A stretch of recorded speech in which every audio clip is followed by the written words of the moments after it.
لە چەمچەماڵ کاو حەدەسە ڕوویدا بەداخەوە لە ڕۆژی 9/12 ئێمە بۆ 10 مانگ و هەروەها 11 مانگ تیمەکانی خۆمان لە هەندەسەی تەربیە سلێمانی ناردە چەمچەماڵ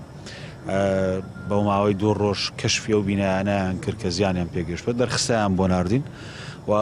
جنابی سەرۆکی حکوومەتی هەرێمی کوردستان ڕاستەوخۆ فەرمانیدا کە لە وەزارەتەوە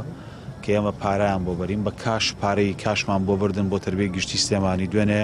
لە یادی ڕۆژی ئاڵا کە لە تەکیە بووین پارەکەمان ڕادستی بەڕێوەبەرایەتی گشتی پەروەردەی سلێمانی کردووە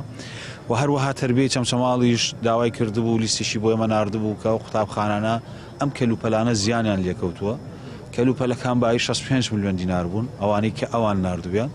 ئێمە پێماوتن دوو بژاردەتان لە بەردەسەیان پارەتان بۆ بنێرین کەلوپەلەکان بکڕن یان ئێمە خۆمان کەلوپەلتان بۆ بکڕن یان خۆتان کەلوپەلمان بۆ بکڕن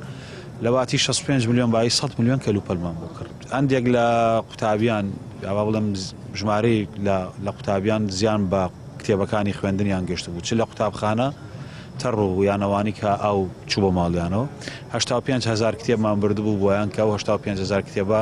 لە مەخزانەکانی هەولێر و هەروەها سلێمانی بردومان بۆ پەروەردەی چەمچەماڵ دوێنێ بەڕێوەبەری گشتی ئەزموونەکان قسەی لەگەڵ کردبوونەوە